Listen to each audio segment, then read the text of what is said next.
അങ്ങനത്തെ ബന്ധങ്ങൾ നമുക്കുണ്ട്, ബന്ധങ്ങളും സൗഹൃദങ്ങളുണ്ട്. പക്ഷെ അത് കരിയറിന് വേണ്ടിയിട്ട് ഉപയോഗപ്പെടുത്തി എന്നൊക്കെ ചോദിച്ചു കഴിഞ്ഞാൽ എനിക്ക് ഇല്ലെന്ന് പറയാൻ പറ്റും. ഞാൻ അങ്ങനെ ഒരു ഉപയോഗപ്പെടുത്തിയിട്ടില്ല. ഞാനതിൽ കുറച്ചുകൂടി ഓർഗാനിക്കായിട്ട് അത് സംഭവിക്കണമെന്ന് വിശ്വസിക്കുന്ന ആളാണ്. ഏത് ജോലിയിലും അങ്ങനെയാണ്. നമ്മളിപ്പോൾ വരുമ്പോൾ നമുക്കൊരു വാല്യൂ ഉണ്ടാവില്ല, അല്ലെങ്കിൽ നമ്മൾ വാല്യൂ ചെയ്യില്ല. പക്ഷെ നമ്മൾ വാല്യൂബിൾ ആവുന്നു എന്ന് കാണുമ്പോൾ യു വിൽ ബി പെയ്ഡ്. അത് വരുമ്പോൾ ഇത് സ്വാഭാവികമായിട്ട് മാറിയേ പറ്റൂ. എല്ലാം തിരിച്ചു വരും. പക്ഷെ ഇതെല്ലാം ഈ സ്ട്രഗിളിന്റെ ഭാഗമാണ്. മമ്മൂക്ക ഓപ്പോസിറ്റ് നിൽക്കുന്നു, റോഷാക്കിലുണ്ടായിരുന്നു ഇങ്ങനെ ഒരു ഷോട്ട്, മമ്മൂക്കെ പഞ്ച് ചെയ്യുന്നത്.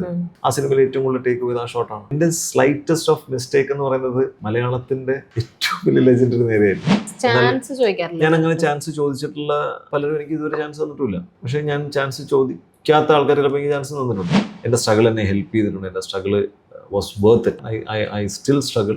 എനിക്ക് അതിനകത്ത് യാതൊരു മടിയില്ല. ഇപ്പം നിന്നെ ഒരാൾ കാസ്റ്റ് ചെയ്ത് എന്നെ ഒരാൾ കാസ്റ്റ് ചെയ്ത് അവരുടെ അവസാനത്തെ പടമില്ലല്ലോ, അടുത്ത പടത്തിൽ ഞാൻ അതിന് ഏബിൾ ആവുക എന്നുള്ളതാണ്.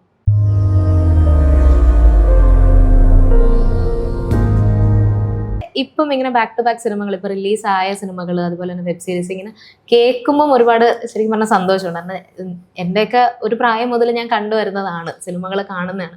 അവിടെ നിന്ന് ആക്ടറിന്റെ കുറച്ച് നാൾ കണ്ടില്ലല്ലോ. പിന്നെ വരുമ്പം ഇത്രയും നല്ലൊരു വലിയ സിനിമയുടെ വലിയ വർക്കിന്റെ ഭാഗമാവുന്നു എന്നൊക്കെ ഉള്ളപ്പം ആസ് ഓഡിയൻസ് ഒരുപാട് സന്തോഷമുണ്ട്. അതുപോലെ തന്നെ സന്തോഷിക്കുന്ന ഒരുപാട് ഓഡിയൻസ് ഉണ്ട്, ചുറ്റിനും ഒരുപാട് ഓഡിയൻസ് ഉണ്ട്. ഇപ്പൊ 1000 Babies പറയുകയാണെങ്കിൽ കേരളത്തിൽ മാത്രമല്ല പല ലാംഗ്വേജസിലും റിലീസ് ചെയ്തൊരു വർക്കും കൂടെയാണ്. അപ്പം നോൺ മലയാളീസിൽ നിന്നുള്ളൊരു റെസ്പോൺസ് എന്തായാലും കിട്ടുന്നുണ്ടായിരിക്കുമല്ലോ. അത് എങ്ങനെയുണ്ട്? ബിബിൻ എന്ന ക്യാരക്ടറിന് കിട്ടുന്ന ഫുൾ വെബ് സീരീസിന് കിട്ടുന്നതായിട്ടുള്ള റെസ്പോൺസ് എങ്ങനെയുണ്ട്? ഞാൻ പൊതുവെ ഈ റിവ്യൂസ് ഒന്നും അങ്ങനെ ഫോളോ ചെയ്യുന്ന ആളല്ല ഞാൻ. കാരണം അത് എൻ്റെ ആസ്വാദനത്തിനെ ബാധിക്കുമെന്നുള്ളതുകൊണ്ട് പലപ്പോഴും ഞാൻ കാണാറില്ല. പക്ഷെ എന്നിരുന്നാലും ചില സിനിമകൾ കണ്ട് അതിനെ വളരെ നന്നായി വിശകലനം ചെയ്യുന്ന ചില റിവ്യൂസൊക്കെ അങ്ങനെയൊക്കെ ഞാൻ കാണാറുമൊക്കെയാണ്. അപ്പം അങ്ങനെ പക്ഷെ ഇപ്പോൾ ഒരുപാട് പേര് അതിനെപ്പറ്റി പറയുകയും ഈ വെബ് സീരീസിനെ പറ്റി ചർച്ച ചെയ്യുകയും ഒരുപാട് റിവ്യൂകളിലും ഇതിൽ നമ്മളുടെ പേരെടുത്ത് പറയുമ്പോൾ അത് ആൾക്കാർ അത് ഇഷ്ടപ്പെട്ടു എന്ന് പറയുമ്പോൾ ഉണ്ടാവുന്ന ഒരു സന്തോഷം, അത് ഇപ്പം നേരത്തെ പറഞ്ഞാൽ അതിൽ സന്തോഷിക്കുന്ന ഒരുപാട് പേരുണ്ടെന്ന് പറയുക. അവരുടെ സന്തോഷം നമുക്ക് കാണാൻ പറ്റും. അവരുടെ സന്തോഷം അവർ നമ്മളുടെ അടുത്ത് സംസാരിക്കുമ്പോൾ നമുക്ക് അറിയാൻ പറ്റും. അത് ഭയങ്കര സന്തോഷമാണ്, ഭയങ്കര സ്നേഹമാണ്. ഇപ്പോൾ നമ്മുടെ അടുത്ത് ഇപ്പോൾ പല ആക്ടേഴ്സും പല ഡയറക്ടേഴ്സും വിളിച്ച് സംസാരിക്കുകയും അതല്ലാതെ പല നമ്മളുടെ സുഹൃത്തുക്കളല്ലാത്ത ആൾക്കാരും അവർ ഇതിൻ്റെ ഒരു സന്തോഷം അറിയിക്കാൻ വേണ്ടി അവർ പല മാർഗേണ അവരറിയിക്കുന്നു. ഇൻസ്റ്റാഗ്രാമിലും വാട്സാപ്പിലും കണ്ടമാനം മെസ്സേജുകൾ വരുന്നു. ഞാൻ അതിനൊക്കെ കഴിവതും ഇരുന്നിരുന്ന് ഞാൻ മെസ്സേജ് പറയുന്നുണ്ട്. കാരണം നമുക്കിതിന് നന്ദി എന്നല്ലാതെ വേറൊന്നും പറയാനില്ല. ഇനി എന്ത് പറയാനാണെന്നുള്ളത്. പക്ഷെ അത് നമുക്ക് ഭയങ്കര എനർജി തരുന്നതാണ്. ഇപ്പം ആസ് എൻ ആക്ടർ നമുക്ക് ഒത്തിരി എനർജി തരും. ഇപ്പം നമ്മൾ സ്ട്രഗിൾ ചെയ്തിരുന്ന കാലഘട്ടത്തിലാണെങ്കിലും നമ്മളെ സപ്പോർട്ട് ചെയ്യുന്ന പല ആൾക്കാരുണ്ട്. അങ്ങനത്തെ പല മീഡിയാസ് ഉണ്ട് ചില ആൾക്കാർ. കാരണം നമ്മൾ ഏതെങ്കിലും ഒരു സിനിമ കണ്ടിട്ട് അവർക്കത് ഇഷ്ടപ്പെട്ടിട്ടോ ആയിരിക്കാം അവർ പിന്നീട് നമ്മളുടെ മോശം ഘട്ടങ്ങളിലും അവർ നമ്മളെ സപ്പോർട്ട് ചെയ്യുന്ന നമുക്ക് കൃത്യമായിട്ട് നമ്മുടെ ഓർമ്മയിലുണ്ട്. കാരണം നമ്മളിൽ ഒരു പ്രതീക്ഷ, ഞാൻ കൂടാതെ എന്നിൽ പ്രതീക്ഷ അർപ്പിച്ച വേറെ ചില ആൾക്കാർ ഇവരൊക്കെയാണ് എന്ന് പറയാൻ പറ്റുന്ന പോലെ. അപ്പം അത് നമുക്ക് ഒത്തിരി സന്തോഷം തരും. അപ്പം അതാണ് നമുക്കൊരു മുമ്പോട്ട് പോകാൻ എനർജി തരുന്നതും. ഇപ്പം എനിക്ക് കുറെ കൂടെ കോൺഫിഡൻസ് ഉണ്ട്. എനിക്ക് അടുത്ത പ്രൊജക്റ്റുകൾ അപ്രോച്ച് ചെയ്യുമ്പോൾ, അടുത്ത കഥാപാത്രങ്ങളെ അപ്രോച്ച് ചെയ്യുമ്പോൾ എനിക്ക് കുറച്ചുകൂടി കോൺഫിഡൻസ് ഉണ്ട് ഇൻഡസ്ട്രിയിൽ നിൽക്കാൻ. പിന്നെ എനിക്ക് പറയാനുള്ള സംബന്ധിച്ച് ഞാൻ ഇൻഡസ്ട്രിയിൽ ഞാൻ വളരെ ഓണസ്റ്റ് ആയിട്ടാണ് ഞാൻ എൻ്റെ ട്രേഡിനെ ഞാൻ അപ്രോച്ച് ചെയ്തത്. ഞാൻ അതിനകത്ത് കലർപ്പ് കാണിച്ചിട്ടില്ല. ഞാനതിനകത്ത് പൈസയ്ക്ക് വേണ്ടിയിട്ട് ഞാൻ സിനിമകൾ ചെയ്തിട്ടില്ല. പൈസയ്ക്ക് വേണ്ടി സിനിമ ചെയ്യരുതെന്നല്ല പറയുന്നത്. ഇത് ഭയങ്കര അത്യാവശ്യമാണ്, നമുക്കത് സർവൈവലിന് ഭയങ്കര അത്യാവശ്യമാണ്. പക്ഷേ നമ്മളുടെ പ്രൈമറി മോട്ടീവ് എന്താണെന്ന് ചോദിച്ചു കഴിഞ്ഞാൽ എനിക്ക് നല്ല സിനിമകൾ ചെയ്യുക എന്നുള്ളതാണ്. എനിക്ക് ആ സിനിമ കണ്ടിട്ട് ഒരാൾ നമ്മളോട് മോശം പറയുന്നത് അയ്യേ എന്താണ് ചെയ്തു വെച്ചേക്കുന്നതെന്ന് പറഞ്ഞാൽ അതെനിക്ക് വേദനിക്കും. അങ്ങനെ ഉണ്ടാവാത്ത സിനിമകൾ ചെയ്യുക, അങ്ങനെയുള്ള കഥാപാത്രങ്ങൾ ചെയ്യുക എന്നുള്ളത് തന്നെയാണ് എപ്പോഴും എൻ്റെ ഒരു ലിസ്റ്റിലെ ഏറ്റവും ആദ്യത്തെ ക്രൈറ്റീരിയ. അതിപ്പോഴും ഞാൻ അങ്ങനെ വെച്ച് പുലർത്തി മുമ്പോട്ട് പോകുന്നു. ആൻഡ് അതിൽ വളരെ ഹാപ്പിയാണ്. ഇപ്പൊ ബാക്ക് ടു ബാക്ക് ഒരുപാട് നല്ല കഥാപാത്രങ്ങൾ ഇറങ്ങി നിൽക്കുന്ന ഒരു സഞ്ജുവിന്റെ ഒരു ഹൈ ടൈം ആണെന്ന് പറയണം.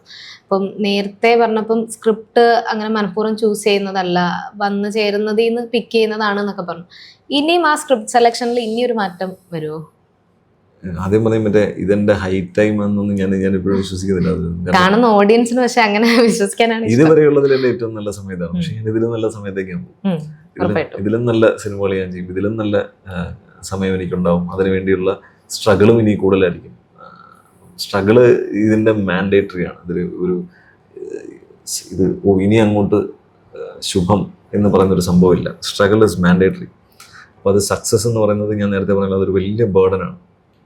അപ്പോൾ അതിന് മുകളിലേക്ക് വീണ്ടും നമ്മൾ ചെയ്യാൻ വേണ്ടി നമ്മളിങ്ങനെ നമ്മളെ പ്രേരിപ്പിച്ചുകൊണ്ടേയിരിക്കണം. പക്ഷെ നമ്മുടെ ഉള്ളിലുള്ള ഫയർ ഓണായിരിക്കണം എന്നുള്ളതാണ്. ഉള്ളിലുള്ള നമ്മളുടെ എനർജി ഓണായിരിക്കണം. നമ്മൾ ഞാനെല്ലാമായി എന്ന് വിചാരിക്കുന്ന, അല്ലെങ്കിൽ ഇപ്പം ഞാൻ ഗംഭീര ആക്ടറാണ് എന്ന് വിശ്വസിക്കുന്ന സമയത്ത് നിങ്ങളുടെ ഇത് കഴിഞ്ഞു, നിങ്ങളുടെ നല്ല സമയം കഴിഞ്ഞു എന്നാണ് ഞാൻ വിശ്വസിക്കുന്നത്. സോ അതിങ്ങനെ പൊക്കോണ്ടേയിരിക്കണം.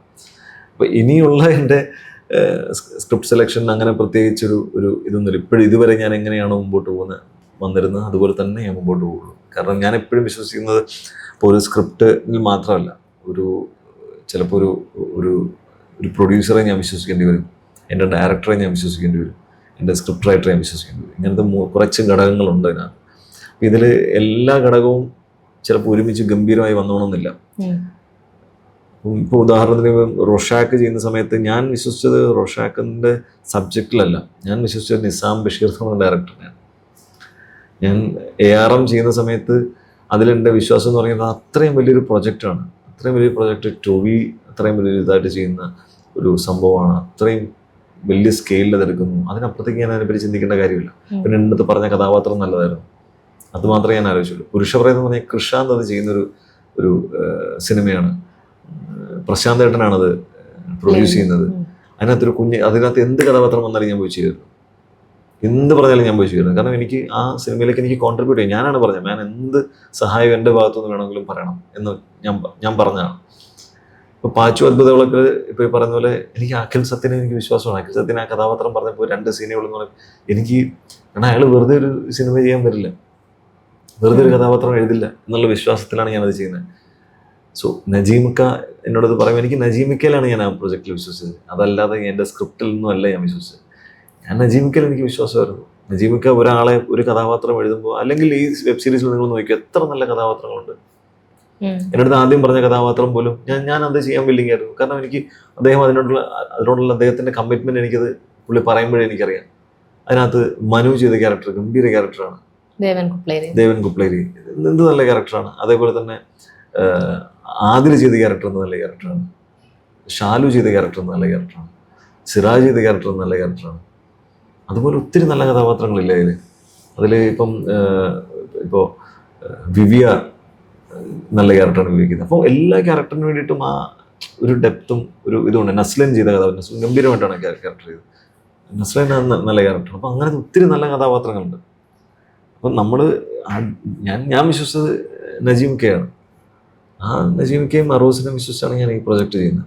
അപ്പോൾ നമുക്ക് വിശ്വസിക്കാവുന്ന ഘടകങ്ങൾ എന്തൊക്കെയെന്ന് നോക്കുക. അങ്ങനത്തെ ഒരു ഘടകമെങ്കിലും ഉണ്ടെങ്കിൽ നിങ്ങൾക്കത് ചെയ്യാവുന്നതാണ്. പിന്നെ നമ്മൾ എല്ലാം സക്സസ്ഫുൾ ആവുമെന്ന് വിചാരിച്ചിട്ട് നമുക്കൊരു പ്രൊജക്റ്റ് ചെയ്യാൻ പറ്റില്ല. ഞാൻ വിജയിക്കുന്ന സിനിമകൾ മാത്രമേ ചെയ്യുള്ളൂ എന്ന് വിചാരിച്ചൊന്നും ചെയ്യാൻ പറ്റില്ല. ഞാൻ വിജയിക്കാത്ത സിനിമകളും ചെയ്തിട്ടുണ്ട്. ഞാൻ എൻ്റെ ഇതിന് മുമ്പ് വന്ന ഒരു സിനിമ അത് വേണ്ട രീതിയിൽ വിജയിക്കപ്പെട്ടില്ല. അതിൻ്റെതായ പ്രശ്നം. അതിൽ ഞാൻ എന്തുകൊണ്ട് അട്രാക്റ്റഡ് ആയെന്ന് ചോദിച്ചു കഴിഞ്ഞാൽ, അതും നമ്മുടെ സുഹൃത്തുക്കൾ ചെയ്യുന്നതാണ്. നമ്മുടെ സുഹൃത്താണ് എൻ്റെ ഡയറക്ടർ എന്നുള്ളതുകൊണ്ടും അത് നല്ലൊരു സബ്ജക്റ്റ് ആയിരുന്നു എന്നുള്ളതാണ് അത് ഞാൻ ചെയ്തത്. പക്ഷെ അതിന് എല്ലാം മറ്റു കാര്യങ്ങളപ്പം ഒത്തു വരണം. അതെല്ലാവരും അതുപോലെ വിചാരിക്കണം. അതിനുവേണ്ടി അതിൻ്റെ നല്ല പ്രൊഡക്ഷൻ ആയിരിക്കണം, അതിൻ്റെതായ അത് ആഗ്രഹിക്കുന്ന മെറിറ്റിൽ അതിനെ പ്രൊഡ്യൂസ് ചെയ്യാൻ കാണിക്കണം. അതൊക്കെയാണ് ഒരു പ്രൊഡ്യൂസറുടെ ബലം എന്ന് പറയുന്നത്. അപ്പോൾ ഇതിനകത്ത് നമ്മൾ 1000 Babies ചെയ്യുന്ന സമയത്ത് അതിനകത്ത് യാതൊരു കോംപ്രമൈസും ചെയ്തിട്ടില്ല, ഒരു കോംപ്രമൈസും ചെയ്തില്ല. അതിൻ്റെ CG ആണെങ്കിലും ഇതായാലും അത് പോട്ടെ, അത് വെബ് സീരീസ് അല്ലേ, ഇത് മതി എന്നൊന്നുമല്ല. ഒരു സിനിമയേക്കാൾ വലുപ്പത്തിലാണ് അത് ചെയ്തിരിക്കുന്നത്. ക്വാളിറ്റിയിൽ കോംപ്രമൈസ് ചെയ്തിട്ടില്ല. അപ്പം അതിനുവേണ്ടി അതാണ് ഒരു പ്രൊഡ്യൂസർ കാണുന്നത്. ചിലപ്പോൾ എനിക്ക് ഇപ്പോഴത്തെ മറ്റേ പൈസ ലാഭമല്ല, പക്ഷെ ഞാൻ നല്ലൊരു പ്രൊഡക്റ്റ് ഉണ്ടാക്കും എന്ന് പറയുന്നത്. ഈ സിനിമയിൽ വന്നു കഴിഞ്ഞാൽ പലരും കോണ്ടാക്ട്സ് വെച്ച് മുന്നോട്ട് പോകുന്നവരുണ്ട്, അതല്ലാതെ നിരന്തരം ഓഡീഷൻസിലൂടെ മുന്നോട്ട് പോകുന്നവരുണ്ട്. സഞ്ജുവേട്ടന് ശരിക്കും സിനിമ കണക്ഷൻസ് അല്ലെ കോണ്ടാക്ട്സ് ഈ ഒരു കരിയറിൽ എത്രത്തോളം ഹെൽപ്പ് ചെയ്യുന്നുണ്ട്? എന്നെ എൻ്റെ കഴിഞ്ഞ അല്ലെങ്കിൽ എൻ്റെ വന്നപ്പം മുതലുള്ളത് കൊണ്ട് വെച്ചാൽ അങ്ങനെ എനിക്കൊരു കോണ്ടാക്ട്സ് കാരണം എനിക്ക് ഭയങ്കരമായിട്ട് ഹെൽപ്ഫുൾ ആയിട്ടുണ്ടായിട്ടില്ല. ഇപ്പോൾ നജീമിക്കയായിട്ടാണ് ഇപ്പം 1000 Babies വെച്ച് പറയുകയാണെങ്കിൽ നജീമിക്ക് എനിക്ക് ഒരു 10 വർഷം മുമ്പോട്ടേ അറിയാം.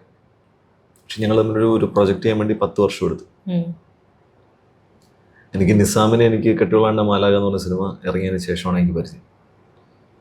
പക്ഷെ ആ പരിചയത്തിൻ്റെ പേരിൽ അതും ഞാൻ അദ്ദേഹത്തിന് അവസരം ചോദിക്കുകയോ അങ്ങനത്തെ ഒരു ബന്ധമല്ല.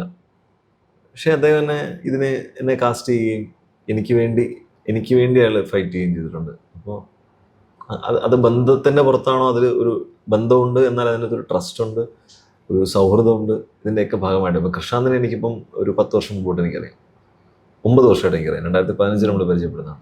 ഇതുവരെ നമ്മളൊരു പ്രോജക്റ്റ് നടന്നിട്ടില്ല. പക്ഷേ 2024 ഞങ്ങൾ തമ്മിലൊരു പ്രോജക്റ്റ് നമ്മൾ വർക്ക് ചെയ്യുന്നത്. അല്ലെ പുരുഷപ്രയം ഞാൻ വർക്ക് ചെയ്യേണ്ടതെന്നല്ല, നമുക്ക് അങ്ങനത്തെ ബന്ധങ്ങൾ നമുക്കുണ്ട്, ബന്ധങ്ങളും സൗഹൃദങ്ങളുണ്ട്. പക്ഷെ അത് എത്രത്തോളം അത് കരിയറിന് വേണ്ടിയിട്ട് ഉപയോഗപ്പെടുത്തി എന്നൊക്കെ ചോദിച്ചു കഴിഞ്ഞാൽ എനിക്ക് ഇല്ലെന്ന് പറയാൻ പറ്റും. ഞാൻ അങ്ങനെ ഒരു ഉപയോഗപ്പെടുത്തിയിട്ടില്ല എന്ന് വേണേൽ പറയാം. അതിന് പലരും നമ്മളെ കുറ്റം പറയുമായിരിക്കും. പക്ഷെ ഞാനതിൽ കുറച്ചുകൂടി ഓർഗാനിക്കായിട്ട് അത് സംഭവിക്കണമെന്ന് വിശ്വസിക്കുന്ന ആളാണ്. കാരണം അത് ഒരാളുടെ അടുത്ത് ചോദിച്ച് വാങ്ങിക്കുക എന്ന് പറയുന്നത് എനിക്ക് എന്നെ കൊണ്ട് അങ്ങനെ പറ്റില്ല. അപ്പോൾ ഞാനതിന് റെഡിയാണെന്നുള്ളത് അവർക്കും അറിയാം, എൻ്റെ പണി ഇതാണെന്ന് അവർക്കും അറിയാം. പിന്നെ എന്താണ് വേണ്ടത്, ഞാനതിൽ കൂടുതൽ നമ്മൾ എന്ത് ചെയ്യാൻ പറ്റും. പക്ഷെ എന്നാൽ അതല്ല, പക്ഷെ അതിൻ്റെ മെത്തേഡ് അതല്ല. അത് ശരിയാണെന്ന് ഞാൻ പറയുന്നില്ല. കാരണം നമ്മൾ ചോദിക്കണം. ഞാൻ അങ്ങനെ ചാൻസ് ചോദിച്ചിട്ടുള്ള പലരും എനിക്ക് ഇതുവരെ ചാൻസ് തന്നിട്ടില്ല. പക്ഷെ ഞാൻ ചാൻസ് ചോദിക്കാത്ത ആൾക്കാർ ചിലപ്പോൾ എനിക്ക് ചാൻസ് തന്നിട്ടുണ്ട്. ഞാൻ നേരത്തെ പറഞ്ഞ പോലെ നമ്മൾ ഈ വിതച്ചെടുത്തുനിന്ന് തന്നെ കൊയ്യണം പറ്റണമെന്നില്ല. പക്ഷെ അതല്ലാത്ത സ്ഥലത്ത് തന്നെ ഇപ്പം ഞാൻ ആഗ്രഹിച്ചിട്ടുള്ള ഡയറക്ടേഴ്സ് ഉണ്ട്, ഞാൻ ആഗ്രഹിച്ച് ഫോളോ അപ്പ് ചെയ്തിട്ടുള്ള ഡയറക്ടേഴ്സ് ഉണ്ട്. അവരാരും നമ്മളെ വിളിച്ചില്ല. അവരെന്നെ വിളിക്കുമെന്ന് വിചാരിച്ച ഡയറക്ടേഴ്സ് എന്നെ വിളിച്ചിട്ടില്ല. ചില ഡയറക്ടേഴ്സിനൊപ്പം എനിക്ക് പിന്നെയും വർക്ക് ചെയ്യണമെന്ന് തോന്നിയിട്ടില്ല, അവരോടൊപ്പം എനിക്ക് വർക്ക് ചെയ്യാൻ പറ്റിയിട്ടില്ല. പല കാരണം എന്താ, ഇപ്പോൾ ഡേറ്റ് പ്രശ്നമായിട്ടോ അല്ലെങ്കിൽ ഒക്കെ ആയിട്ടോ. ഇപ്പോൾ ഞാൻ 1983 കഴിഞ്ഞിട്ട് ഇപ്പോൾ ഷൈൻ ചേട്ടൻ എന്നെ ബിജുവിൽ എൻ്റെ അടുത്ത് പറയുന്നത്, എടാ നിനക്ക് പറ്റിയ പരിപാടി ഇല്ല അതിൽ എന്ന് പറഞ്ഞു. അതിനുശേഷമുള്ള എനിക്കൊന്ന് ഓരോ പ്രൊജക്റ്റ് ചെയ്യുമ്പോഴും അദ്ദേഹം എന്നെ വിളിച്ചിട്ടുണ്ട്. പക്ഷെ പല കാരണത്താൽ എനിക്കത് ചെയ്യാൻ പറ്റിയിട്ടില്ല. വേറൊരു സിനിമ കാരണം ചെയ്യാൻ പറ്റാതെ വന്നിട്ടുണ്ട്. അപ്പോൾ എനിക്ക് ഇപ്പോൾ മഹാവീരിയറിൽ എന്നെ വിളിച്ചിരുന്നു. അത് പക്ഷെ മറ്റൊരു സിനിമ ആ സമയത്ത് കമ്മിറ്റഡ് ആയതുകൊണ്ട് ആ കമ്മിറ്റ്മെൻറ്റിൻ്റെ പേരിൽ ഞാനത് ചെയ്യാതിരിക്കുകയും ആ സിനിമയും നടന്നില്ല. അതുകൊണ്ട് തന്നെ കാരണം ആ കമ്മിറ്റ്മെൻറ്റ് അവർ പറഞ്ഞു ഞാൻ ചെയ്യാമെന്ന് പറഞ്ഞു. വാക്കിൻ്റെ പുറത്ത്, അത് അഡ്വാൻസിൻ്റെ പുറത്തല്ല, വാക്കിൻ്റെ പുറത്ത് ഞാൻ ചെയ്യാമെന്ന് പറയുകയും, അയ്യോ അങ്ങനൊരു പ്രശ്നമുണ്ടല്ലോ ഷൈൻ ചേട്ടാ എന്ന് പറഞ്ഞു. അപ്പോൾ ഷൈൻ ചേട്ടൻ പറഞ്ഞു എന്നാൽ ശരിയിടാ എന്ന് പറഞ്ഞിട്ട് ഷൈൻ ചേട്ടൻ വേറെ ഒരാളെ കാസ്റ്റ് ചെയ്യും. അപ്പോഴത്തേക്ക് ഇതിവിടെ ആ പടം നടന്നില്ല. അപ്പം എനിക്ക് ആ പടവും പോയി ഈ പടവും പോയി. അപ്പം അവിടെ ഫൈനാൻഷ്യൽ ബെനിഫിറ്റും ഇല്ല, നമ്മൾ അഡ്വാൻസ് പോലും ഞാൻ വാങ്ങിച്ചിട്ടില്ല. പക്ഷെ അങ്ങനെയൊക്കെ നമ്മൾ പടങ്ങൾ കമ്മിറ്റ് ചെയ്തിട്ടുണ്ട്. പക്ഷെ സൗഹൃദത്തിൻ്റെ പേരിൽ മാത്രം അങ്ങനെ മുമ്പോട്ട് പോകാൻ പറ്റുമെന്ന് എനിക്കറിയില്ല. പക്ഷെ അങ്ങനെ ഒരുപാട് ഭാഗ്യമുള്ള ആൾക്കാരുണ്ട് കേട്ടോ. ഒരു സൗഹൃദ വലയുള്ള ആൾക്കാർ അവരുടെ എല്ലാ പടത്തിലും കാസ്റ്റ് ചെയ്യും. അവർക്കൊരു ഒരു പ്രശ്നം വരുന്ന സമയത്തോ, സിനിമകൾ കുറയുന്ന സമയത്തോ, അല്ലെങ്കിൽ മോശം സിനിമകൾ ചെയ്യുന്ന സമയത്ത് ഒരു നല്ല സിനിമ കൊടുക്കുന്ന ഒരു സുഹൃത്ത്, അങ്ങനെ ഒരു ഗോഡ് ഫാദറോ അല്ലെങ്കിൽ ഒരു സപ്പോർട്ട് സിസ്റ്റമോ എനിക്ക് അങ്ങനെ ഉണ്ടായിട്ടില്ല. അതിലെനിക്ക് പരാതികളൊന്നുമില്ല. അതുകൊണ്ട് തന്നെ ഞാൻ കുറച്ചുകൂടെ കഷ്ടപ്പെട്ട് ഞാൻ വന്നാണെന്ന് എനിക്ക് പറയാൻ പറ്റും. ഞാനത് സ്ട്രഗിൾ ചെയ്തിട്ടുണ്ട്. എൻ്റെ സ്ട്രഗിൾ എന്നെ ഹെൽപ്പ് ചെയ്തിട്ടുണ്ട്. എൻ്റെ struggle was worth it. I still struggle. എനിക്കതിനകത്ത് യാതൊരു മടിയില്ല. ഇപ്പം നിന്നെ ഒരാൾ കാസ്റ്റ് ചെയ്ത് എന്നെ ഒരാൾ കാസ്റ്റ് ചെയ്ത് അവരുടെ അവസാനത്തെ പടമില്ലല്ലോ, അടുത്ത പടത്തിൽ ഞാനതിന് ഏബിൾ ആവുക എന്നുള്ളതാണ്. It should come to me. ഞാൻ അതിന് ഏബിൾ ആയിക്കൊണ്ടിരിക്കുക എന്നുള്ളത്, ഞാൻ നന്നായിക്കൊണ്ടിരിക്കുക, ഞാൻ ഇമ്പ്രൂവ് ആയിക്കൊണ്ടിരിക്കുക. സ്വാഭാവികമായിട്ട് എനിക്ക് സംഭവിച്ചോളൂ. അതിനുവേണ്ടി ഞാൻ ഓണായിട്ട് നിൽക്കുക എന്നുള്ളേ ഉള്ളൂ. ഇപ്പൊ ഈ പറഞ്ഞില്ലേ 2 സിനിമ വന്നു, 2ഉം നടന്നില്ല, അവിടെ ഫിനാൻഷ്യലി നമുക്കൊന്നും വന്നില്ല. ഒരു എസ്റ്റാബ്ലിഷ്ഡ് ആക്ടർ എന്നുള്ള നിലയിൽ ഈ പേയ്മെന്റ്സ് ചോദിച്ചു വാങ്ങാൻ പറ്റും? ശരിക്കും പറഞ്ഞാൽ ഈ ഒരുപാട് മറ്റേ മെയിൻ സ്ട്രീം ആക്ടേഴ്സ്, അതായത് സ്റ്റാർ വാല്യൂ വെച്ച് നോക്കുമ്പോൾ ഇപ്പോൾ ലാലേട്ടൻ, മമ്മൂക്കയൊക്കെ അവർ ചോദിക്കുന്ന പേയ്മെന്റ് കൊടുക്കാനായിട്ട് പ്രൊഡ്യൂസേഴ്സ് അല്ലെങ്കിൽ അങ്ങനെയുള്ള ആൾക്കാർ റെഡിയാണ്.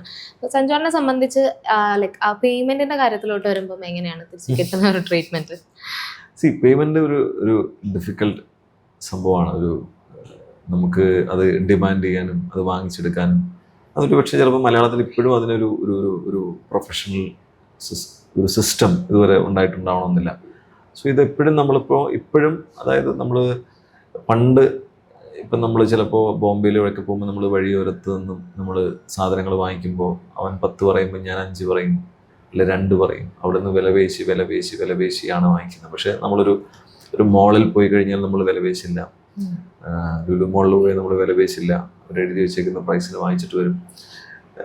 ഇങ്ങനെയൊക്കെയാണ് സംഭവം നടക്കുന്നത്. പക്ഷേ സിനിമയിൽ ഇപ്പോഴും നമ്മൾ പഴയ ചന്തയിൽ പോയി സാധനം വാങ്ങിക്കുന്ന അവസ്ഥ ഇപ്പോഴും നിലനിൽക്കുന്നുണ്ട്. അപ്പോൾ അത് ബാർഗെയിൻ ചെയ്യും, അൺനെസസറി ബാർഗെയിനിങ് ആയിരിക്കും ചിലപ്പോൾ. അത് വലിയൊരു വിഷയമാണ്, അപ്പോൾ അതിനകത്ത് എപ്പോഴും എന്ന് വെച്ച് കഴിഞ്ഞാൽ ഇപ്പോൾ ഏറ്റവും ടോപ്പ് പെയ്ഡ് ആയിട്ടുള്ള ആളിൽ നിന്നായിരിക്കില്ല ഇത്രയും കട്ട് വരുന്നത്, നമ്മൾ കോസ്റ്റ് കുറയ്ക്കാൻ വേണ്ടി. പക്ഷേ ഈ ചെറിയ പേയ്മെൻറ്റ് വാങ്ങിക്കുന്ന എല്ലാവരിൽ നിന്നായിരിക്കും ചിലപ്പോൾ ഇത്രയും കട്ടുകൾ വരുന്നത്. മറ്റേ ആൾ 10% കുറച്ചാൽ തീരാവുന്ന പ്രശ്നമായിരിക്കും ചിലപ്പോൾ ഇവരോട് 50%, 60% കുറയ്ക്കേണ്ടി വരും. അത് നമുക്കൊന്നും ചെയ്യാൻ പറ്റില്ല. ഡിമാൻഡ് ആൻഡ് സപ്ലൈ സിസ്റ്റമാണ്. ആൻഡ് ഞാൻ വിശ്വസിക്കുന്നതെന്ന് വെച്ച് കഴിഞ്ഞാൽ ഒരു ആക്ടർ എന്ന രീതിയിൽ നമ്മളൊരു ഒരു ഒരു സിനിമ എന്ന മൊത്തം ആ ഒരു പ്രൊപ്പോസിഷനിലേക്ക് വന്നപ്പെടുമ്പോൾ നിങ്ങളൊരു കോസ്റ്റ് യൂണിറ്റ് ആവാതെ ഒരു പ്രോഫിറ്റ് സെൻറ്ററായി മാറുക എന്നുള്ളതുണ്ട്. കോസ്റ്റ് സെൻറ്റർ ആവാതെ. അപ്പോൾ ഇവനൊരു ചിലവാണ് എന്ന് കാണാതെ അവൻ വന്നു കഴിയുമ്പോൾ നമുക്കത് ബർത്താണ് എന്ന് ചിന്തിക്കുന്ന ഒരു അവസ്ഥയിൽ വരുമ്പോൾ ഇത് മാറും. അവിടെ നിന്ന് പ്രോഫിറ്റ് കിട്ടുമോ? പ്രോഫിറ്റ് അല്ല ഞാൻ പറഞ്ഞത്. അപ്പം അങ്ങനെയുള്ളവർ നമുക്ക് ഡിമാൻഡ് ചെയ്യാൻ പറ്റും. നമുക്കൊരു വാല്യൂ, അപ്പം നമ്മൾ വാല്യൂഡ് ആവും. ഏത് ജോലിയിലും അങ്ങനെയാണ്. നമ്മളിപ്പോൾ വരുമ്പോൾ നമുക്കൊരു വാല്യൂ ഉണ്ടാവില്ല, അല്ലെങ്കിൽ നമ്മൾ വാല്യൂ ചെയ്യില്ല. പക്ഷെ നമ്മൾ വാല്യൂബിൾ ആവുന്നു എന്ന് കാണുമ്പോൾ യു വിൽ ബി പെയ്ഡ്. മനസ്സിലായി? ആദ്യം എന്ന് വെച്ച് കഴിഞ്ഞാൽ ഇപ്പം അയാളെ കാസ്റ്റ് ചെയ്യുന്നു, അയാൾക്ക് പക്ഷെ ഇത്രയും കൊടുക്കണം അല്ലേ. പക്ഷെ ഇത് ഈ വിൽക്കാൻ ചെല്ലുമ്പോൾ അയാൾ കാരണം യാതൊരു ഇമ്പാക്റ്റും ഉണ്ടാവുന്നില്ല. പക്ഷെ ഒരു സ്റ്റാർ വരുമ്പോൾ അതിൻ്റെ പേരിൽ ഒരു സെയിൽ നടക്കും, അല്ലെങ്കിൽ ഒരു തിയേറ്ററിലേക്ക് ഒരു ഇനീഷ്യൽ പുള്ള് കിട്ടും, അല്ലെങ്കിൽ നമുക്ക് ഒരു പ്ലാറ്റ്ഫോമിലേക്ക് നമ്മൾ പിച്ച് ചെയ്യുന്ന സമയത്ത് ഇന്ന ആൾക്കാരെന്ന് പറയുമ്പോൾ അതിനൊരു വാല്യൂ ഉണ്ടായിരിക്കും. പക്ഷെ ആ വാല്യൂയിലേക്ക് നമ്മൾ എത്തുക എന്നുള്ളതാണ്. നമ്മൾ ആ വാല്യൂയിലേക്ക് എത്തുക. അപ്പം നമ്മളൊരു പ്രോഫിറ്റ് സെൻറ്ററായി മാറണം. അയാൾ വന്നു കഴിഞ്ഞാൽ നമുക്ക് ഇത്രയും കൂടി ബാർഗൈനിങ് കപ്പാസിറ്റി കൂടി, പിന്നെ ആളോടുണ്ട് എന്ന് നമുക്ക് പറയാം എന്ന് പറയുന്ന പോലെ ഇപ്പം IPL ഇപ്പം ലേലം ചെയ്യുന്നത് പോലെ നമ്മൾ നോക്കിയാൽ മതി. ഒരു പ്ലെയർ ചിലപ്പോൾ ആരും വേണ്ടാത്തൊരു പ്ലെയർ ഉണ്ടായിരിക്കും. അയാൾ നന്നായി കളിക്കുന്നു എന്ന് കാണുമ്പോൾ അയാളെ കൂടുതൽ വിലയ്ക്ക് ആൾക്കാർ എടുക്കും. എന്തിനാണ് എടുക്കുന്നത്? അവർക്ക് കൂടുതൽ സ്പോൺസർഷിപ്പ് കിട്ടും, കൂടുതൽ പൈസ കിട്ടും, ഇയാളോടുണ്ട് നമ്മുടെ ടീമിൽ എന്ന് പറയുന്നതിൻ്റെ വാല്യൂ ഉണ്ടാവും. എന്ന് പറയുന്ന പോലെ അത് വാല്യൂ, നമ്മുടെ വാല്യൂ കൂട്ടുക എന്നുള്ളതേ ഉള്ളൂ. നമുക്ക് പറയുമ്പോൾ നമുക്ക് വെറുതെ കിടന്ന് പ്രശ്നം ഉണ്ടാക്കാം. എനിക്ക് തന്നില്ല, എനിക്ക് പൈസ തരുന്നില്ല, മറ്റൊരു പൈസ കൊടുത്ത് എനിക്ക് തന്നില്ല എന്നൊക്കെ നമുക്ക് എങ്ങനെ വേണമെങ്കിലും ഘോര പ്രസംഗിക്കാം. ഈക്വാലിറ്റി ഇല്ല, ഇതൊക്കെ നമുക്ക് പറയാം. പക്ഷെ അൾട്ടിമേറ്റ്ലി ഇത് റൂൾ ചെയ്യുന്നത് ഡിമാൻഡ് ആൻഡ് സപ്ലൈ ആണ്. പക്ഷെ ഇതിലൊരു മാറ്റം വരണം എന്നില്ലേ? അല്ല, സ്റ്റാൻഡേർഡൈസ്ഡ് പേയ്മെന്റ് വരണം എന്നുള്ളൊരു സാധനമാണ്. പലർക്കും ഇപ്പോൾ പൈസ പോലും കിട്ടാത്ത ആൾക്കാരുണ്ട്. അതിനതൊരു സ്റ്റാൻഡേർഡൈസ് ഒരു പേയ്മെന്റ് വരണം, അല്ലെങ്കിൽ അതിന് സിസ്റ്റംസ് പക്കായിരിക്കണം. പലർക്കും ജോലി ചെയ്തിട്ട് പിന്നീട് പൈസ കൊടുക്കാതിരിക്കുക, അതിൻ്റെ പേരിൽ ഫോൺ ചെയ്തുകൊണ്ടിരിക്കുക, വിളിച്ചുകൊണ്ടിരിക്കുക, അതിൻ്റെ ടാക്സ് അടയ്ക്കാതിരിക്കുക, അങ്ങനെയുള്ള ഒരുപാട് ചീപ്പ് പ്രാക്ടീസസ് ഇപ്പോൾ നടക്കുന്നുണ്ട്. അതൊക്കെ ഒന്ന് മാറിയാൽ വലിയ ഉപകാരമായിരിക്കും, ഒത്തിരി നല്ലതായിരിക്കും.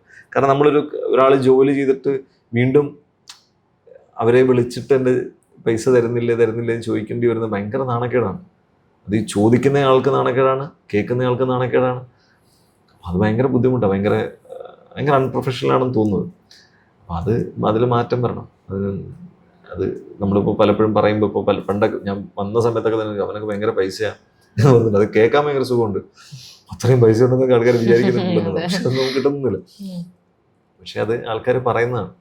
കുറച്ചുകൂടി പ്രൊഫഷണലൊക്കെ ആവുമായിരിക്കും നമ്മുടെ ഇൻഡസ്ട്രി. അപ്പം ശരിയോ, ഇപ്പം എല്ലാം ശരിയായി തീർച്ചയായിട്ടും ഒരു വാല്യുബിൾ ആണെന്ന്, നമ്മൾ വാല്യുബിൾ ഒരു കമ്പോണൻ്റ് ആണെന്ന് നമുക്ക് സിനിമയിൽ നിന്ന് തോന്നുന്ന ഘട്ടം അത് വരുമ്പോൾ ഇത് സ്വാഭാവികമായിട്ട് മാറിയേ പറ്റൂ. അപ്പം യു വിൽ ബി പെയ്ഡ്, ഇതെല്ലാം ഡീസൻ്റ്ലി പെയ്ഡ് ആയിരിക്കും, അതെല്ലാം തിരിച്ചു വരും. പക്ഷെ ഇതെല്ലാം ഈ സ്ട്രഗിളിൻ്റെ ഭാഗമാണ്. അല്ലാതെ ഞാൻ വന്നു എൻ്റെ ഈ പടം വിജയിച്ചു, എനിക്ക് അടുത്ത പടം എന്ന് പറഞ്ഞിട്ട് അങ്ങനെയാണെങ്കിൽ എനിക്ക് എൻ്റെ ആദ്യത്തെ പടം എനിക്ക് വലിയ വിജയമായിരുന്നു. അപ്പം എനിക്ക് അങ്ങനെയൊന്നുമില്ല, അതിന് തൊട്ടടുത്ത പടം അങ്ങനെയൊന്നുമില്ല. നമ്മളാരും ഇവിടെ ഭയങ്കര ആവശ്യമായിട്ടുള്ള ഘടകമൊന്നുമില്ല. പക്ഷെ നമ്മളൊരു ഇമ്പോർട്ടൻ്റ് ആയിട്ടുള്ള ഒരു കമ്പോണൻ്റ് ആവാൻ വേണ്ടി നമ്മൾ ശ്രമിക്കുക. അതിലൂടെ എല്ലാം ചേഞ്ച് സംഭവിക്കും. അങ്ങനെ മാറ്റങ്ങൾ വരട്ടെ. ഇപ്പം AR സിനിമയെ പറ്റി ചോദിക്കുകയാണെങ്കിൽ, ഈ സംവിധായകൻ ജിതിൻ ലാലിൻ്റെ 6 വർഷത്തെ ഒരു എഫേർട്ടാണ്, കഷ്ടപ്പാടാണ് ഈ സിനിമ എന്ന് നമ്മൾ കുറേ കേൾക്കുന്നുണ്ട്.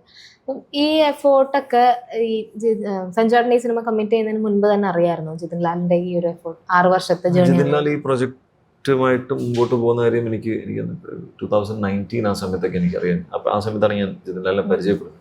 അപ്പോൾ ഇതിൻ്റെ പ്രൊഡക്ഷൻ നോക്കുകയും പ്രൊഡക്ഷൻ ആവാതിരിക്കുകയും അതിന് വേണ്ടിയിട്ട് ഇങ്ങനെ ശ്രമിക്കുകയും ചെയ്യുന്ന സമയമായിരുന്നു. അപ്പോൾ അതിനുവേണ്ടി അയാൾ അന്ന് ഇത്രയും വലുതായിരുന്നില്ല സിനിമ. പക്ഷെ അത് ഓരോ സമയം ജിതിൻ ലാലിനെ പിന്നെ കാണുമ്പോൾ അത് പിന്നെയും സിനിമ വലുതായിക്കൊണ്ടിരിക്കുകയാണ്.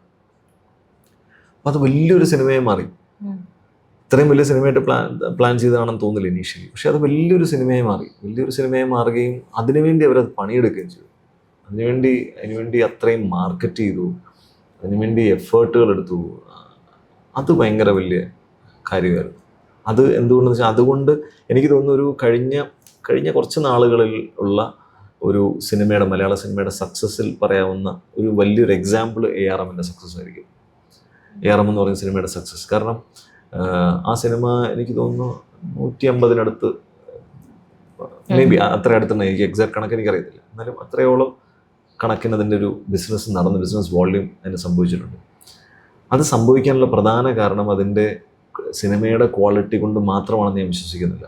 ആ സിനിമയുടെ മാർക്കറ്റിങ്ങിന് വേണ്ടി എടുത്ത എഫേർട്ട്, ആ സിനിമയ്ക്ക് വേണ്ടി എടുത്ത ചില തീരുമാനങ്ങൾ അത് വളരെ വളരെ ഗുണമായിട്ടുണ്ടെന്ന് എനിക്ക് തോന്നിയിട്ടുണ്ട്. കാരണം ഇപ്പോൾ ഫോർ എക്സാമ്പിൾ ഇപ്പോൾ അത് നല്ല സിനിമയാണ്, എന്നിരുന്നാൽ പോലും അത് ഇത്രയും ചിലപ്പോൾ കളക്ട് ചെയ്യുള്ളായിരുന്നു. 50 ദിവസം ആ സിനിമ ഓടി, 50 ദിവസം ഓടുന്നത് ഇമ്പോസിബിളാണ്. അതിനകത്ത് അവിടെ നമുക്ക് ലിസ്റ്റ് എന്ന് പറയുന്ന ഒരു പ്രൊഡ്യൂസറുടെ ഒരു സ്ട്രെങ്ത് അവിടെ ഉണ്ടായിരുന്നു. അദ്ദേഹത്തിന് അതുപോലെ ഒരു ഡിസ്ട്രിബ്യൂഷൻ സിസ്റ്റം ഉണ്ട്. അദ്ദേഹം അത് ആ പടം ഹോൾഡ് ചെയ്യുന്നതിൽ കാണിച്ച ശ്രദ്ധയും അല്ലെങ്കിൽ അതിനുവേണ്ടി കാണിച്ചൊരു വാശിയും അല്ലെങ്കിൽ അതിനുവേണ്ടി എഫേർട്ട് എടുത്തൊരു കാര്യമുണ്ട്. അതുപോലെ തന്നെ വാലിഡാണ് 40ഓളം ദിവസം ആ പടത്തിൻ്റെ പ്രൊമോഷന് വേണ്ടി ചെലവഴിച്ച ടോവിനോ എന്ന് പറയുന്ന നടൻ. അയാൾക്ക് ആ സമയത്ത് വേറൊരു സിനിമ ചെയ്ത് തീർക്കാം. 40 ദിവസം കൊണ്ട് അയാൾക്കൊരു സിനിമ ചെയ്യാം. പക്ഷെ അയാൾ ആ സമയം മൊത്തം ഇതിന് വേണ്ടി പ്രൊമോഷന് വേണ്ടി നടന്നു. അതിനകത്ത് യാതൊരു ഇൻകമോ ഒന്നും അയാൾക്കില്ല. പ്രൊമോഷന് പോകുന്നതുകൊണ്ട് ഒരാൾക്കൊരു പൈസയും കിട്ടുന്നില്ല. അയാൾക്ക് ആ സമയത്ത് ആ 40 ദിവസം അയാൾ വേറൊരു പടത്തിന് കൊടുത്തു കഴിഞ്ഞാൽ അയാൾക്കൊരു എൻറ്റയർ പടത്തിൻ്റെ റെമ്യൂണറേഷനാണ് ഉണ്ടാകുന്നത്. മാത്രമല്ല അതുപോലെ പ്രൊജക്ട്സ് ലൈൻഡ് അപ്പുമാണ്. അപ്പോൾ അതേസമയം എന്തിനാൾ 40 ദിവസത്തിന് വേണ്ടി നടന്നു? എന്തിനാൾ ഈ പറയുന്ന പോലെ ഈ പടം എന്തിനാണ് UK പോയിട്ട് പ്രൊമോട്ട് ചെയ്യേണ്ട ആവശ്യം എന്താ? അതിന് അത്രയ്ക്ക് ആവശ്യമുണ്ടോ അതിന് എന്ന് ചോദിക്കുന്നത് വളരെ വാലിഡാണ്. എന്തിനാണത് പുറത്തെല്ലാം വേണ്ടി 6-7 രാജ്യങ്ങളിൽ പോയി പ്രൊമോട്ട് ചെയ്ത്? അതിൻ്റെ ആവശ്യമില്ലല്ലോ ഇത് എന്ന് പറഞ്ഞാൽ ശരിയാണ്. അതിൻ്റെ ആവശ്യം എന്താണ്? നമ്മൾ ബാക്കിയെല്ലാം ചെയ്യുന്നില്ല. അവിടെ നമ്മൾ ഓവർസീസ് നമ്മൾ റൈറ്റ്സ് കൊടുക്കുന്നു, കുഴപ്പമില്ല, അത്രയും ചെയ്യും. പക്ഷെ അതങ്ങനെ ചെയ്തപ്പോൾ ആൾക്കാരുടെ ഒരു ബിലീഫ് ഉണ്ടായി, ഇത് ഭയങ്കര വലിയൊരു സിനിമ, ഭയങ്കര സംഭവമാണെന്നൊരു ഒരു ബിലീഫ് ഉണ്ടായി. ആ ബിലീഫിൻ്റെ പുറത്ത് നമുക്കിത് കൂടുതൽ ആൾക്കാരത് കാണാൻ വരികയും അവർ കാരണം ഒരു കാരണമില്ലാതെ ഇവർ ഇത്രയും പ്രൊമോട്ട് ചെയ്യില്ലല്ലോ, ഒരു കാര്യമില്ലാതെ ഇവർ ഇത്രയും രാജ്യത്ത് പോയി ഇത് ചെയ്യില്ലല്ലോ എന്ന് പറഞ്ഞൊരു ചിന്താഗതി ഉണ്ടായി. അതാണ് ആ സിനിമയുടെ സ്കെയിൽ വലുതായത്. മറ്റു ഭാഷകളിലും എല്ലായിടത്തും അത് കാണുന്ന, അതിലെ പാട്ടുകളാണെങ്കിലും എല്ലാ ഭാഷയിലും അത് ഇത് ചെയ്യുന്നില്ല. അതിൻ്റെ ലിറിക്സിലും ഒക്കെ അവർ കാണിച്ച ശ്രദ്ധയുണ്ട്. അത് തമിഴ് ഇപ്പം ഡബ് ചെയ്ത് തമിഴിൽ വരുമ്പോൾ തമിഴ് സോങ് ചെയ്യുമ്പോൾ അതിൻ്റെ ലിറിക്സിൽ എന്തൊക്കെ കാര്യങ്ങൾ അത് കറക്റ്റായിട്ട് വേണമെന്നുള്ളത് സ്പെസിഫിക് ആയിട്ട് നമ്മുടെ റൈറ്റർ ഇവിടുന്ന് അവിടെ നിന്ന് വിളിച്ചു പറയുകയും, ഇല്ല അതിൻ്റെ അർത്ഥം ഇതാണ് നമ്മൾ മലയാളത്തിൽ ഉദ്ദേശിച്ചത്, ഇതാണ് നമ്മൾ ഉദ്ദേശിച്ചിരിക്കുന്നത്, അപ്പോൾ അതങ്ങനെ തന്നെ വേണം എന്ന് അങ്ങനെ ഒരു എഫേർട്ട് എടുത്തിട്ടുണ്ട്. ആ എഫേർട്ടിൻ്റെ റിസൾട്ടാണ് ആ പടം ഇത്രയും വലിയ വലിപ്പത്തിൽ അതിൻ്റെ റിസൾട്ട് ഉണ്ടായത്. മലയാള സിനിമയുടെ മാർക്കറ്റിങ്ങിന് എനിക്ക് തോന്നുന്നു, എനിക്ക് പേഴ്സണലി തോന്നിയിട്ടുള്ളത് ഒരു ഏറ്റവും വലിയ നല്ലൊരു ഉത്തമ ഉദാഹരണമാണ് AR എന്ന് പറയുന്നത്. കാരണം നമ്മൾ അങ്ങനെയാണ് നമ്മൾ പാൻ ഇന്ത്യൻ ആവുന്നത്. അല്ലാതെ നമ്മൾ പാൻ ഇന്ത്യൻ എന്ന് പറഞ്ഞ സാധനം എടുത്തുകൊണ്ട് പാൻ ഇന്ത്യൻ ആക്കുമല്ല. ഇവിടെ ചെയ്തൊരു സിനിമ കൊണ്ടുപോയിട്ട് അത് 3D എന്ന് പറയുന്നത്. ഇപ്പോൾ 3Dയുടെ ആവശ്യമുണ്ടോ എന്ന് ചോദിച്ച ആൾക്കാരുണ്ട്. 3Dയിൽ അവർ ചെയ്യണമെങ്കിൽ ആ പടത്തിൽ എന്തോ ഉണ്ടായിട്ട് വേണ്ട 3D ചെയ്യാൻ, അങ്ങനെ ചിന്തിക്കുന്ന ആൾക്കാരില്ലേ. അപ്പോൾ ആൾക്കാർ കൂടുതൽ ആൾക്കാർ അതിനോട് കീൻനെസ് കാണിക്കും, കാണും. അപ്പോൾ അതുകൊണ്ട് കൊച്ചു കുട്ടികൾ വരെ ആ സിനിമ കണ്ട് അതിൻ്റെ പാട്ടും അതിൽ മണിയൻ എന്ന് പറഞ്ഞിട്ട്, എൻ്റെ ചെറിയ മോൻ വരെ മണിയനാണെന്ന് പറഞ്ഞിട്ട് അവൻ മണിയൻ്റെ ഡയലോഗ് പറയുന്നു, ചാടി മറ്റേ ദേഷ്യത്തിൽ മറ്റേ സോഫയിൽ നിർത്തി ചാടിയിട്ട് വന്ന് നിൽക്കുന്നു, അതുപോലെ സംസാരിക്കുന്നു. അതൊക്കെ ചെയ്യുന്നില്ല, അതാ എഫേർട്ടാണ്. അപ്പം അതുപോലെ ഒരു അപ്രോച്ച് എല്ലാ സിനിമയ്ക്കും ഒരു 360 ഡിഗ്രി ഒരു അപ്രോച്ച് ഉണ്ടെങ്കിൽ സിനിമകൾ ഇതിൽ കൂടുതൽ വലിയ വിജയങ്ങളുണ്ടാവും മലയാളത്തിൽ. ഉറപ്പായിട്ടും. ഈ 1000 ബേബീസിലെ ഒരു സീൻ ഉണ്ടല്ലോ, നീന ഗുപ്ത മാം സംസാരിച്ചിട്ട് തള്ളിയിടുന്ന ഒരു സീൻ ഉണ്ടല്ലോ, ആ സീൻ എങ്ങനെ ചെയ്തതെന്ന് പറയാം? ആ സീൻ എനിക്ക് ഭയങ്കര പേടിയായിരുന്നു ചെയ്യാൻ. അത് കാരണം നീന മാമിൻ്റെ ഒന്നാമത് ആ ഒരു പാച്ചാണ്, വിഗാണ് വെച്ചേക്കുന്നത്. അപ്പം അത് പിടിച്ചത് ചെയ്യാന്ന് എനിക്ക് ഭയങ്കര ബുദ്ധിമുട്ടാണ്. എസ്പെഷ്യലി ഈ സീനിയർ ആക്ടേഴ്സ് വരുമ്പോൾ ഞാൻ ഏറ്റവും കൂടുതൽ ബുദ്ധിമുട്ടുള്ളത് ഇങ്ങനത്തെ സീൻസാണ്. അതിൽ ഇവരെ അടിച്ചിട്ട് അത് ആ ടൈമിങ് നമ്മുടെ കറക്റ്റാണ്. ഞാൻ അന്നേരം ആ ദേഷ്യത്തിൽ വരികയാണ്, അത് ചെയ്യാണ്. ഞാൻ ആ സമയത്ത് കുറച്ച് കോൺഷ്യസ് ആയിരുന്നു. അപ്പോൾ അത് ചെയ്യുമ്പോൾ എനിക്ക് ഭയങ്കര അൺഈസി ആയിരുന്നു ചെയ്യാൻ വേണ്ടി. പക്ഷെ അത് സംഭവിച്ചു. ഞാൻ നീന മാം അത്രയും പ്രൊഫഷണലാണ്. പിന്നെ നമ്മളത് ആക്ഷൻ കൊറിയോഗ്രാഫി ചെയ്യുന്നതും അങ്ങനെ വലിയ പ്രശ്നം വരാത്ത തരത്തിലൊക്കെയാണ്. സോ അതുകൊണ്ടത് സ്മൂത്തായിട്ട് നടന്നു. ബാക്കി പുള്ളിക്കാരി വീഴുന്നാണെങ്കിലും വീട് കിടന്ന് ഇതൊക്കെയാണെങ്കിലും അത് വളരെ നമ്മളുടെ നമ്മുടെ ടെക്നിക്കൽ സപ്പോർട്ട് അത്രയും നല്ലതായതുകൊണ്ട് അത് വളരെ സ്മൂത്തായിട്ട് അതെല്ലാം സംഭവിച്ചു. അത് എത്ര ടേക്ക് പോയായിരുന്നു? ഇല്ല, 1-2 ടേക്കിൽ മാത്രമേ അത് പോയിട്ടുള്ളൂ. ശരിയായിരുന്നു. അതുകൊണ്ട് തന്നെ എനിക്ക് അതിനകത്ത് അത് കഴിഞ്ഞ് ഞാൻ ഒരു ജഗ് എടുത്തിട്ട് ഞാൻ എറിയുന്ന ഒരു ഷോട്ടുണ്ട്. അത് എനിക്കത് ഇങ്ങനെ കാണിക്കാൻ പോലും എനിക്ക് തോന്നിയില്ല, എൻ്റെ കയ്യിൽ നിന്ന് വിട്ടുപോവോ എന്നുള്ളതുകൊണ്ട് ഞാനത് ഇങ്ങനെയാണ് കാണിച്ചിരിക്കുന്നത്. അത് തെറ്റാണ്. ഞാൻ ഇങ്ങോട്ട് തന്നെയാണ് കാണിക്കുന്നത്. എന്നിട്ട് ഇങ്ങോട്ട് കാണിച്ചിട്ട് ഞാൻ അങ്ങോട്ട് എറിയാണ് വേണ്ടത്. അങ്ങോട്ട് എടുത്തിട്ട് എനിക്ക് എറിയാൻ വയ്യാഞ്ഞിട്ട് ഞാൻ ഇങ്ങോട്ട് എറിയാണ് വേണ്ടത്. പക്ഷെ ഞാൻ ഇങ്ങോട്ട് തന്നെയാണ് അത് പിടിച്ചത്. അത് ഷോട്ടിൽ കാണുമ്പോൾ ഞാൻ അയ്യോ അത് മോശമായി പോയല്ലോ എന്ന് എനിക്ക് തോന്നി. കറക്റ്റായിട്ട് ഞാൻ ഇങ്ങോട്ട് തന്നെ പിടിക്കണമെന്ന്. അപ്പം അങ്ങനെ അത് നമുക്ക് അവർ കിടക്കുന്നു, അതങ്ങനെ ചിന്തിക്കാൻ പാടില്ല. പക്ഷെ നമ്മൾ ചില സമയത്ത് അറിയാൻ ചിന്തിച്ചു. അത് സീനിയർ ആക്ടർ ഓപ്പോസിറ്റ് വരുമ്പോൾ ഉള്ളൊരു പ്രശ്നമാണോ അത്?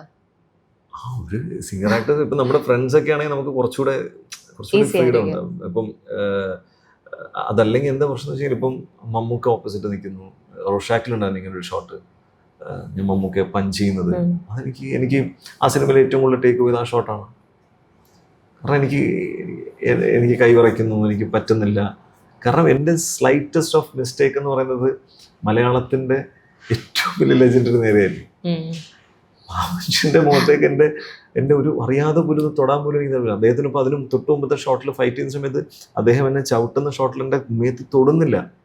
തൊടാത്തതുകൊണ്ട് എനിക്ക് റിയാക്ട് ചെയ്യാൻ പറ്റുന്നില്ല. അദ്ദേഹം അതിൻ്റെ കറക്റ്റ് ആ സമയത്ത് കാലെടുക്കും, കറക്റ്റ് എൻ്റെ ബോഡി ടച്ച് ചെയ്യുന്നതിന് മുമ്പ് ഞാൻ എന്നിട്ട് പറഞ്ഞു നമുക്ക് ഒന്ന് ചവിട്ടിക്കൂ എന്ന് പറഞ്ഞു.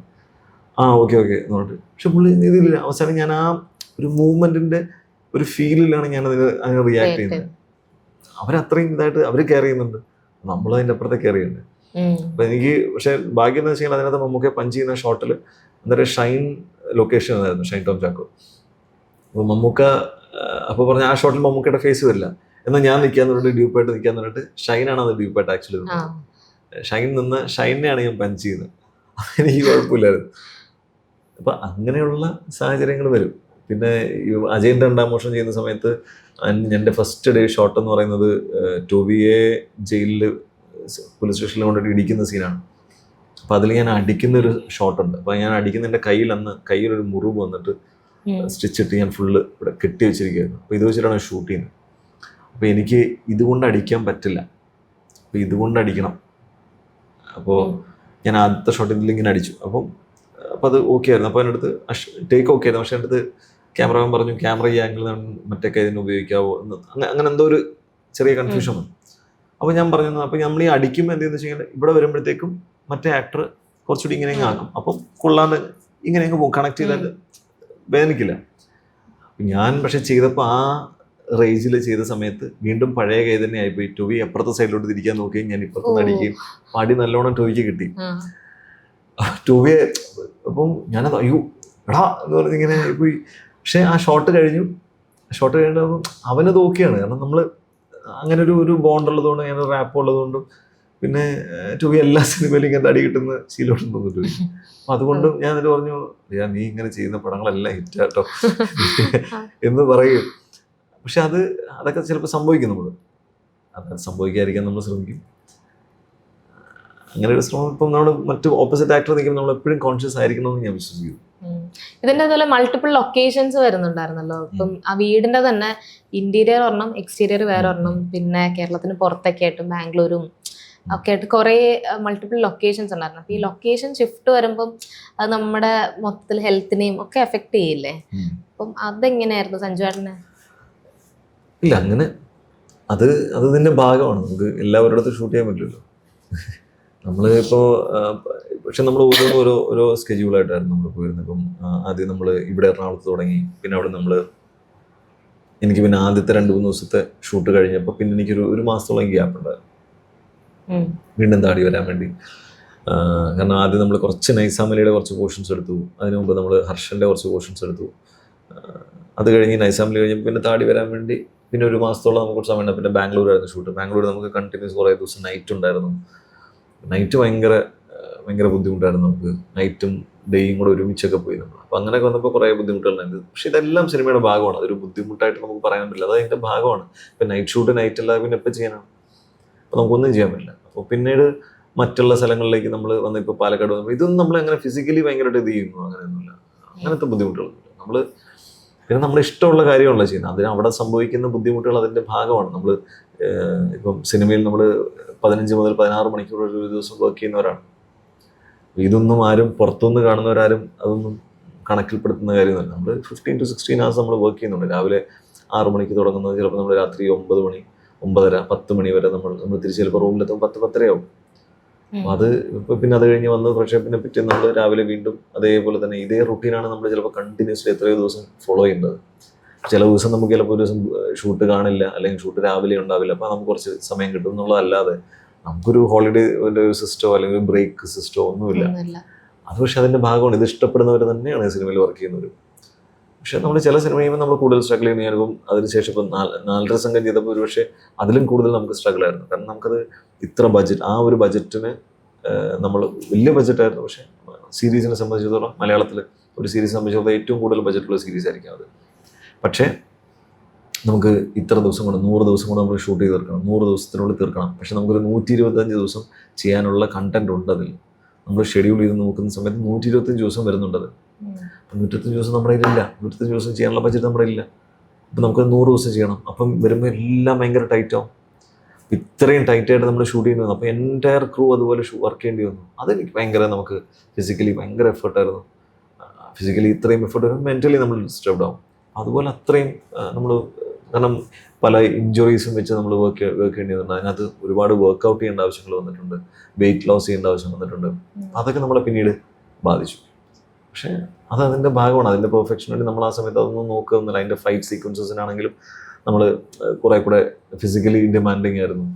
അതിനകത്തൊരു ഒരു ട്രക്കിലൊരു ചേസും അങ്ങനെ ഇങ്ങനെ പല കാര്യങ്ങളൊക്കെ ഉണ്ടാവും. അതിനൊക്കെ വേണ്ടി നമ്മൾ ചിലത് നമ്മൾ ഡ്യൂപ്പില്ലാതെ നമ്മൾ തന്നെ ചെയ്തു. വിത്തൗട്ട്, ചിലപ്പോൾ ചിലത് നമ്മൾ വിത്തൗട്ട് പ്രൊട്ടക്ഷൻ നമ്മൾ ചെയ്തിട്ടുണ്ട്. അവർ നമ്മൾ റിഗ് ചെയ്യുമെങ്കിലും നമ്മളെ വിത്ത് റോപ്പൊക്കെ വെച്ചിട്ടാണെങ്കിലും ചിലപ്പോൾ നമ്മൾ അൺഈസി ആകുമ്പോൾ നമ്മൾ അത് വേണ്ട, അതില്ലാതെ നമുക്ക് ചെയ്യാമെന്ന് പറഞ്ഞിട്ട് അങ്ങനെ ചെയ്ത് പോകുന്ന ഒരു ട്രക്കിലൊക്കെ പോകുന്ന ഒരു സീക്വൻസ് ആണ്. നമ്മൾ ഇലവേഴ പുഞ്ചിറ ഷൂട്ട് ചെയ്തൊരു സീക്വൻസ് ഉണ്ട്. അതൊക്കെ നമ്മൾ പലത് ചില സാധനങ്ങൾ നമ്മൾ വിത്തൗട്ട് സേഫ്റ്റി ഒക്കെയാണ് ചെയ്തേക്കുന്നത്. മണ്ടത്തരമായിരിക്കാം, പക്ഷെ ആ സമയത്ത് നമ്മൾ പലരും അതൊക്കെ ചെയ്തു. അത് ഇതിൻ്റെ ഭാഗമാണ്. നമുക്ക് നമ്മുടെ ഇഷ്ടം കൊണ്ട് നമ്മൾ ചെയ്യുന്ന. അതെ, ഇപ്പം എല്ലാത്തിനും നല്ല റിസൾട്ട് കിട്ടട്ടെ എന്ന് തന്നെയാണ് ആശംസിക്കുന്നത്. ആൻഡ് ഇനിയും വരാൻ പോകുന്ന പ്രോജക്റ്റ് ഒന്ന് നാലര സംഘം വെബ് സീരീസ് ആണ്, അതല്ലാതെ വേറെ ബാക്കിയുള്ളത് ഇങ്ങനെ കമ്മിറ്റ് ചെയ്യുന്ന ആ ഒരു ഘട്ടത്തിലൊക്കെയാണ്. ചർച്ചകൾ നടക്കുന്നു, നല്ല നല്ല പരിപാടികൾ ഇങ്ങനെ ചർച്ചകൾ നടക്കുന്നു. നല്ലത് വരുന്നതനുസരിച്ച് ചെയ്യുക എന്നുള്ളതാണ്. അപ്പം ഇനിയും എന്താ പറയുക, ഒരുപാട് നല്ല സിനിമകളും വെബ് സീരീസിൻ്റെ ഒക്കെ ഭാഗമാകാൻ പറ്റട്ടെ. അത് കഴിയുമ്പോൾ നമുക്ക് വീണ്ടും ഇരിക്കാം.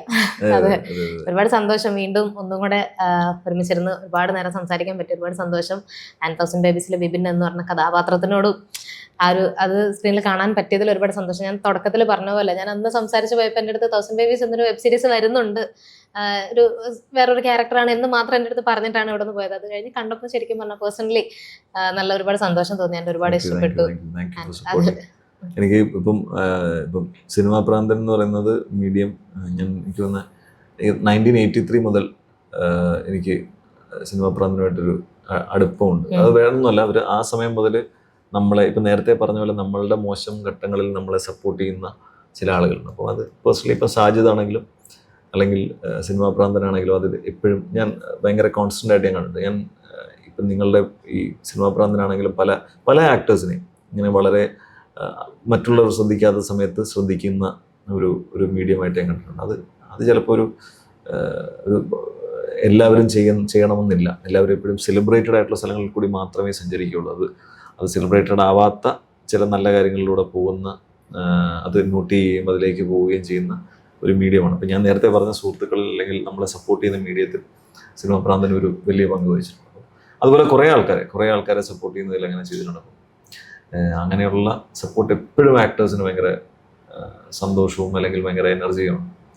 അപ്പോൾ അത് ഇനിയും ഉണ്ടാവുമെന്ന് പ്രതീക്ഷിക്കുന്നു. ഉറപ്പായിട്ടും. താങ്ക് യു സോ മച്ച് സഞ്ജേട്ടാ. ഇനിയും കാണാം.